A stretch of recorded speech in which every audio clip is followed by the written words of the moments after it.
Thank you, Foreign Secretary, Your Excellency, Prime Minister David Cameron, who is temporarily absent, Excellencies, Heads of State and Government, Excellencies Ban Ki-moon, Secretary General of the UN, Jean Ping, Chairperson of the AU Commission, distinguished participants, ladies and gentlemen.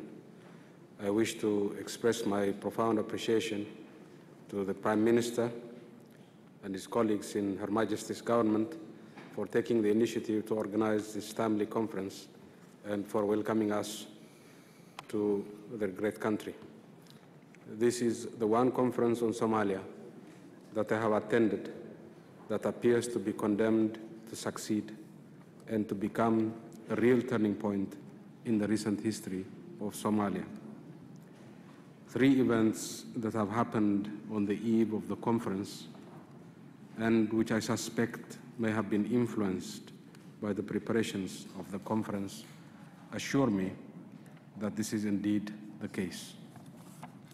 Following the successful Garowe First Conference, Somali political leaders have in the past few days held the second Garowe Conference and come up with a clear roadmap for the post-August transition.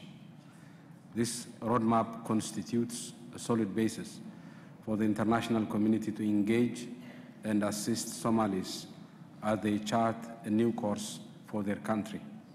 Garowe 2 is a major success because it's a Somali-owned process to chart a new course for their country. It's a major success also because it allows all stakeholders in the Somali peace process the basis for constructive engagement. The Somali crisis is first and foremost a political crisis, and it can only be resolved by political means through the reconstitution and renewal of the Somali state. We now have a credible and adequate roadmap charted by the Somalis themselves, which can lead to such a political solution. I am confident that this conference will be able to build on Garowe 2 and become the turning point in recent Somali history that it has had the potential of becoming from the very day it was initiated. Just yesterday, the Security Council has passed a resolution based on the strategic concept paper developed jointly by the African Union and the United Nations. We are grateful to the Prime Minister, Foreign Secretary, the United Kingdom for leading the charge on this important matter, and our other friends in the Security Council who approved your draft unanimously. This resolution will, among other things, increase the size and overall capacity of AMISOM. Beyond and above that, the resolution also confirms that the international community is united in its determination to fight terrorism and mayhem in Somalia, and to provide Somalis with the comprehensive support they need to turn around the fate of their country. I am sure this conference will reinforce that unity and determination of the international community and make it possible for Somalis to succeed in their quest for peace and stability. Yesterday, TFG and Ethiopian troops defeated Al-Shabaab based in the Bay and Bokor region and liberated Baidoa, a major source of manpower and finance for them.